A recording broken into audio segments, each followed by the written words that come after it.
So today we're going to be talking about functional programming and NoSQL database design.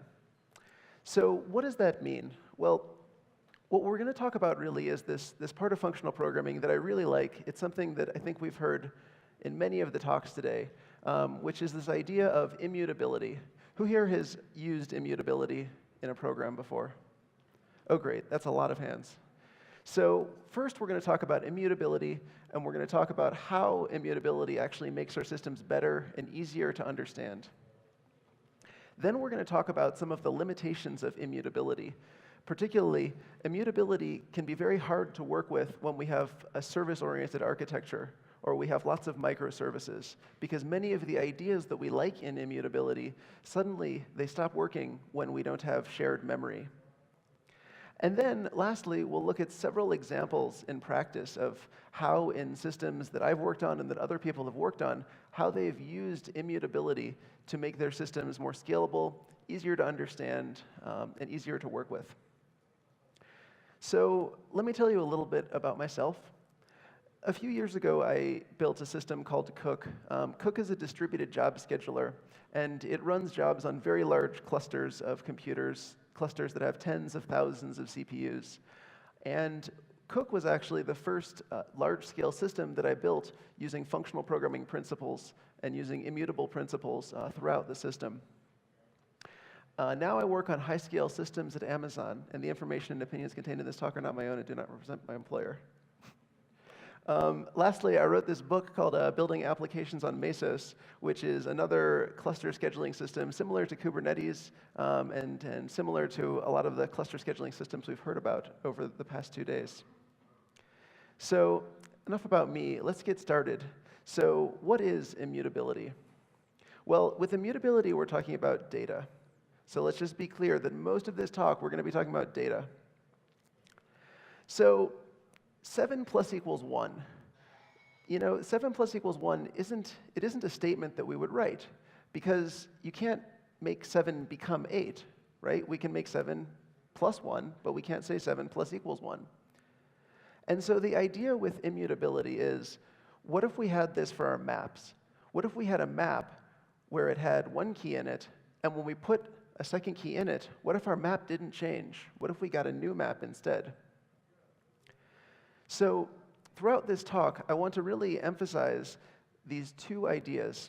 One of these ideas is state, value, data. These things are the things which are immutable, right? And we'll start going into some examples shortly. And I'll always represent them with this image. This thought bubble is going to be for immutable values. And then the other thing we have in our programs is variables or identities. These things, these are mutable. These can change.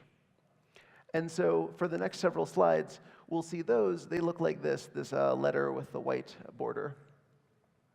So let's start looking at some example of immutability. We have this variable x. We make it equal to 7. And in the computer, the way we represent that is we have this identity x, and then we have its state, which is 7. And we can make, another statement, say y, and we say y is equal to x plus 1.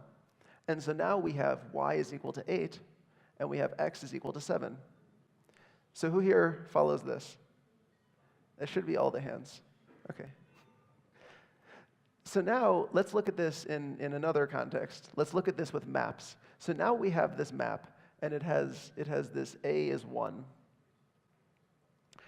And what we do is we say, OK, so here we have the way it's represented in the computer. We have x, which is going to be equal to this state where we have a map where a is 1. And now we're going to run some more code. We're going to let y be equal to x.put, and we're going to put this new key value pair, b. And so in an immutable programming model, what we end up with is we have y. Now, of course, it's going to have both of the keys in it. But x still only has the first key. You see, we didn't change x. This is very different than if you use Java or Python or JavaScript. This is not the kind of behavior you would necessarily see, but there are libraries to do this. So now let's continue that example, right? We had x and we had y. So just to remind you, it looks like this. And now we're going to say x equals y.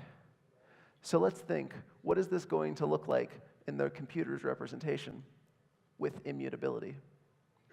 Well, we still have this thing, right? This is the state, this is the value, and it's immutable. It can never change. So it's still there. But what we have is that x and y, they both point to the new value, to this other value. And so this idea with functional programming in immutability is that functions that can modify objects or collections or really any data, if a function modifies something, instead of modifying it, we're going to return the new data. Now you might be thinking here, David, that's crazy. That's not going to work. And it's not going to work because it will use so much memory. How will we ever have our computers not run out of RAM? And the answer is it uses this cool idea called path copying. So I'm not going to talk a lot about how the implementation works, but I want to give you some intuition. So who here is familiar with trees as a data structure? All right, yeah, so everybody's run into trees. So trust me on this. You can make a tree into a hash map, and you can make a tree into a set, and a tree into a list. And what's cool about making it a tree is when we want to make a change, we can do this neat thing. So on the left hand, on the top left, what we have is we have this hash map. And the hash map you can see is pointing to this green node with the red outline. And that is the old tree. And we want to add some new data to this tree. The new data is the bold white circle on the bottom right. So down there, we've got the bold white circle. And we want to add this new data. Now what you can see is that the new tree, that's represented by the table on the top right. And what you can see is that that new tree, we have all of these dotted line references. All of these dotted line references, they can reuse the same structure as before. So even though we still have the old tree and we have the new tree, we actually don't have to copy all of the data. We can share almost all of the data with this thing called path copying. So if you Google this, you can learn a lot more, and there's whole books about it. And after the talk, I would be happy to talk to you more about this. But let's continue. There's a lot we want to talk about. And what we want to talk about now is, well, why do we actually like immutability? And the reason is that it gives us great advantages for concurrency and great advantages for reprocessing our data. With concurrency, who here has ever had concurrent modification exception? Yeah, it's very annoying to debug when you realize you want to change your list in the middle of it. But if you can't change your lists, those don't happen anymore. Also, who here has ever had a data race or a write conflict? Yep, also a very annoying thing that happens, and when you can't mutate your data, you can't have this kind of bug.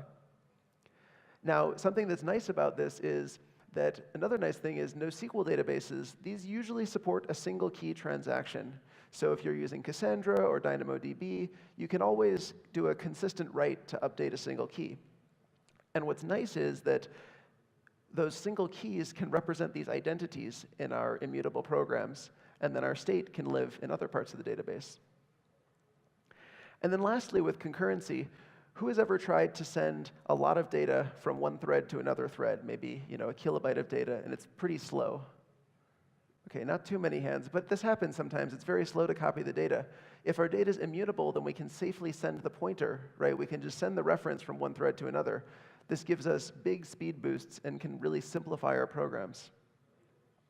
With reprocessing and with backtracking, what this gives us is, because it's so cheap to make these updates, it also means it's so cheap to keep the old state. And if we have the old state, then we can roll back the calculation if it fails.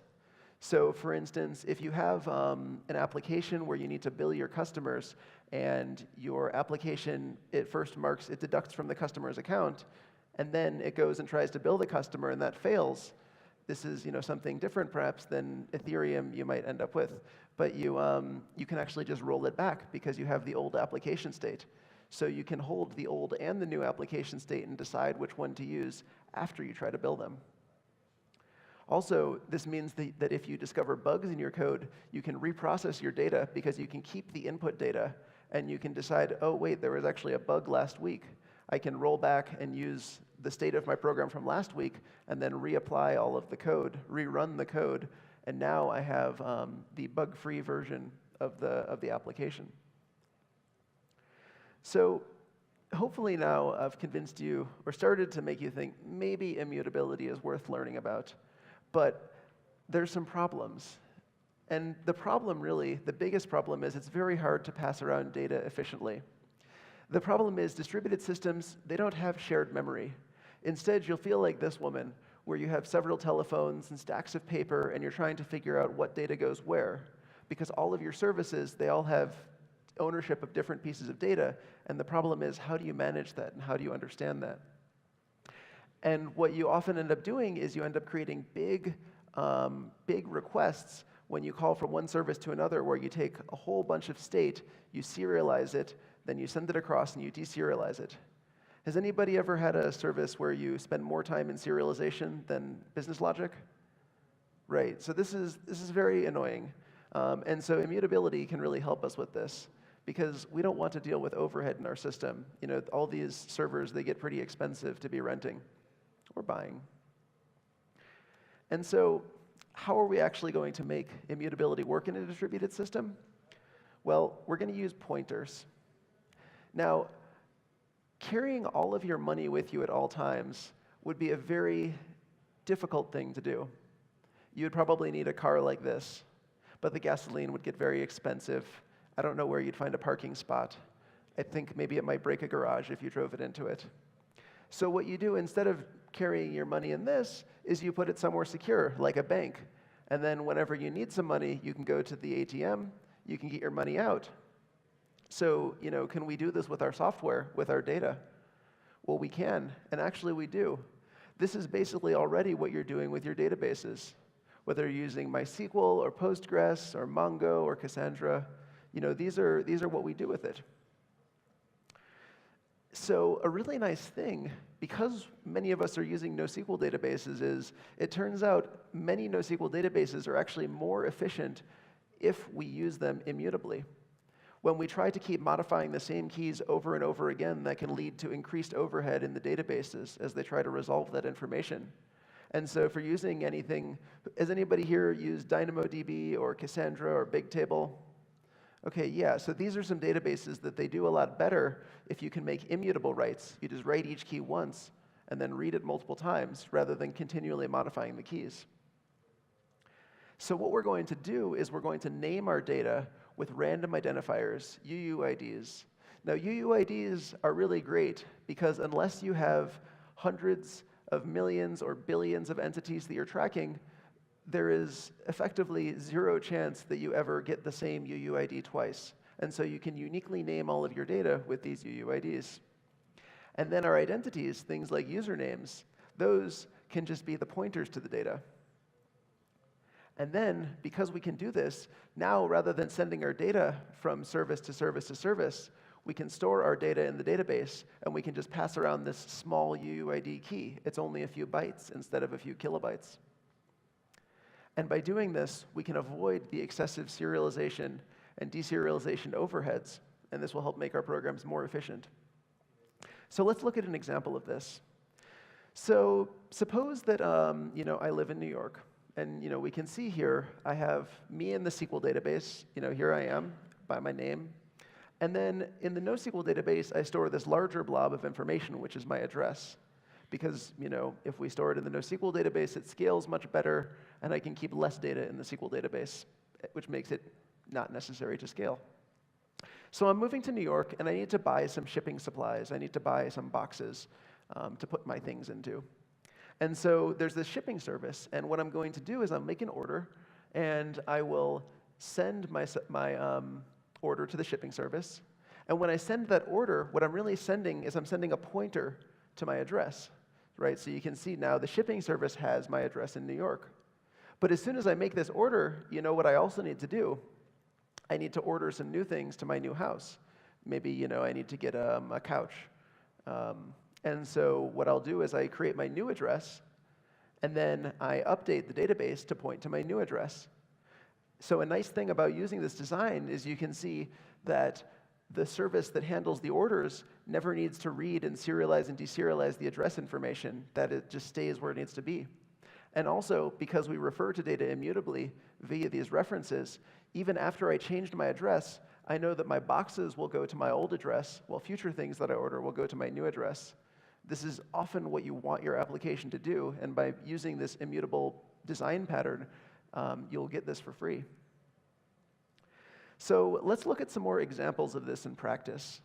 And what I want to do is look at two specific examples. One of them is for performance, fat pointers, and the other one is for simplifying the way you interact with your services. So we'll start by looking at these techniques.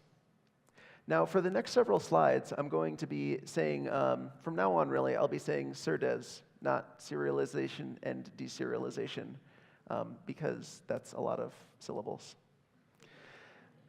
So here is my joke. I need to prime you to laugh, please. All right.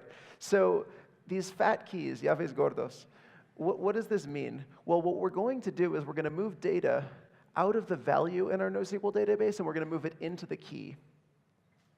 So one example of this is, rather than having the keys for our values in the database just be the UUID, we can make this the UUID plus the username. And by doing this, now if I ever want to know who does this UUID belong to, it's already right there. I'm spending a few more bytes, so my key got fatter, because I do spend a few more bytes to store that information there. But I can avoid the need for surdes to interpret that data to find out who owns that object in the database. Another thing I could do is I could store a category with the UUID. Now, many NoSQL databases support listing all keys by prefix. And so by doing this, we can find out, give me every item that belongs to a certain category. And so this lets us avoid the serialization and the I/O overheads of needing to read every item in the database to find this information.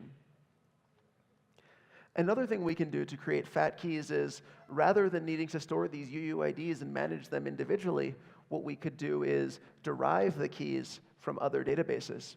So if you have a SQL database which has several columns, perhaps in your select query, if you take 3 or 4 of those columns and combine them together, perhaps that's unique enough that you can address the data in your NoSQL database, so that you can have less data in your SQL database and still easily access the data in your NoSQL database. So let's look at an example here. Say we're building an image hosting service, and it hosts pictures of cats on Cassandra. This is a market that there's not enough people in today.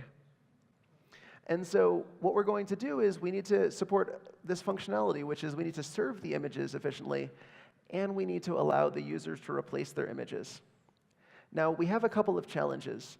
One of them is NoSQL databases don't have uniqueness constraints on keys. So if we let every user just say, oh, overwrite the image with this key, suddenly we're opening ourselves to security vulnerabilities where images of cats could be replaced with not images of cats.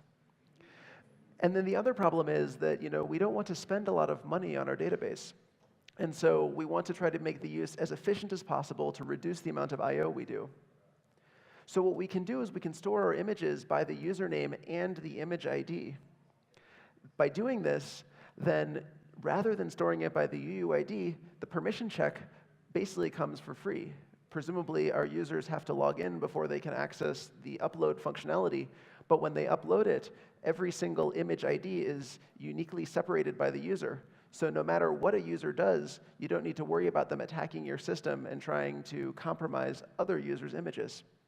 You get isolation and security, and you don't need to read the image metadata on every operation because it's embedded in the key. Another thing we could be doing is making a blog engine. We want to host our blogs posts on a NoSQL database. And we know that bloggers, sometimes they update their posts. Sometimes they write a post, but they don't want to publish it yet. Sometimes they write a post, they publish it, and they realize that was a mistake, and they want to roll back to a different version. So how can we design something like this with a NoSQL database? Well, we'll store our posts with this composite key where we have both the post name and the upload time together. And what we're going to do is, in many databases, such as Dynamo and Cassandra and Bigtable, you have primary keys and range keys, or sort keys. And so what we'll do is we'll have the post name portion be the primary key, and the upload time be the sort key. And then we'll have an additional key, which is we have in the black bold. And that key will contain as its value one of these composite keys that has the primary key and the range key together. So what this gives us is a lot of functionality very scalably and very efficiently. We can fetch every version of a post by doing a range query. We can atomically change the published post because we only need to make a single key write to this black post name key. So even if a post has many objects in the database, we still can update all of those objects first, and then we can switch it to the new version. We can keep the old posts so that we can roll back and so that we can audit. And because our posts can live in the NoSQL database, we can fit perhaps all of our post name and upload time keys into a SQL database. So if we wanted to use the SQL database for doing analytics or driving dashboards on our page, we don't need to scale that database so much because it doesn't need to store all of the text and all of the images. So this can really simplify our system. Now I want to talk a little bit about service-oriented architectures. So who here is using service-oriented architectures or has multiple services in production? Okay, pretty much everyone. The hard thing, as everybody in this room knows, is it's really hard to tell if the other service is running. You can almost guarantee that something will be down. And if it's down, a lot of times it's like this phone. You don't actually know if the person there is busy or if they just walked away or if you're just talking to an empty line. It's hard to say. And then an even bigger problem is, as we heard about earlier, even finding out that there was an outage or there was a bug doesn't actually mean that you can fix it. Sometimes finding the outage is hard, but a lot of times just knowing how to fix it is the hardest part. And so the question really then is, how can we build more robust systems? And the answer to that, I think, is to use this thing called a flow graph instead of a call tree. And this is related to yesterday there was a great talk about reactive microservices. This is another way to think about those ideas. So when we have service A and it calls service B, why does service A continue to consume resources while it waits for service B to respond? Well, it's because it has a stack and it has local variables that are related to that request, and it's waiting for service B to reply with the information so that it can proceed in its calculations. So what could we do instead? We can send the destination, the rest of the calculation, we can send the continuation to the next service in the chain. And this is an idea called continuation passing style. It's a really cool idea from functional programming, and I'm not going to talk about it anymore, but it's pretty cool and worth learning about. So this continuation passing style, though, what it means for us as distributed system developers is that we're going to take not just our request, but also what to do with the answer, and we're going to send that somewhere. And because we can send that whole thing and just let go of it, we can stick it into a queue. Now that we're using queues, we can auto-scale if our queue has too many messages pending in the queue. And the queues can manage the retry logic if you need at least once or at most once processing in your application. These are things that you can delegate to your queue, and then your actual application can become much simpler. And then the other great thing about this is that you can store the input to the queue and the output from the calculation. You can store those separately. And this is where you can get your reprocessing when you discover code bugs. So we can look at an example with a subscription service. And this is just at a very high level. When we get some request in, it comes into this request thing. That's step one. And then we stick the request, as step one, we stick the request into the database. So now it's written into our SQL or our NoSQL database. And then we put the request ID into this queue. Now, when our workers have enough capacity, the workers are shaped like the gears, then they can dequeue the request ID. Then they can read the request and process it from the database. And at that point, they can either decide if they succeeded, they can go to this first step where they're done, Or if they failed, then they can store the failed request ID into this red database. And the great thing about this now is that by storing that request there, as a developer, we can go back and look. So we're building this thing, right? This pattern we see, we put this over and over again. Every service has its own queues, it has its own database, it has its own processing logic. And what we want to do is we want to be able to debug these services. The more services we put into production, the harder it is to debug it. So what we're doing here, just like we saw before, is we're storing every request into the database. We're putting those requests in the queue. We're only deleting the request from the database when it completes successfully. Because if the request fails, then we can take that key, and as developers later, we can send that request to our development instance of our server. We can see what the bug was. We can walk through it with the debugger. We can fix it, and then we can reprocess it. So our users, we can hide from them the fact that we ever made bugs. That's great. Another thing we can do with our services is we can use this idea with big data processing. Who here uses Spark or Hadoop? OK, so we got some hands. So a great thing we can do with these MapReduce architectures, these big data architectures, is we can actually decouple our data sets from their names. So our data set just gets some ID, and that's the data that we stored in HDFS or S3 or something. And then we give it some kind of name. And that name is just a pointer to the data set that we want to work with. Now, by doing this, what we can do is, as you will inevitably discover, everyone who uses Spark and Hadoop writes lots of bugs. They're very hard systems to write not very buggy code with. So you'll discover the bugs, and that's fine. And what's great is that you can rerun your job, since you can keep your old data and you can keep your new data. And this way, you can just reprocess the data when you need to. And because you use this immutable design pattern, if you have other services that are reading from those outputs and serving those to live customers, those services will not see any downtime when you generate the new data set, and then you just switch over the pointer to refer to the latest data set. So we talked about what immutability is. We talked about how it can make our systems simpler to work with, easier to do concurrency, easier to do reprocessing. And we talked about the limitations, which really come down to memory isn't shared. It's hard to scale these techniques. And then we looked at some of the ways we can solve this by using databases.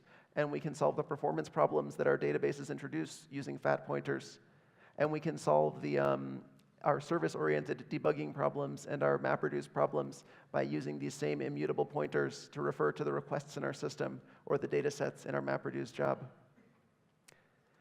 Now, as an extra bonus, I have this talk that you can watch if you'd like. If you're interested in these ideas of data flow processing, especially with these connecting things with queues and services, there's a great talk by the creator of another functional programming language named Rich Hickey.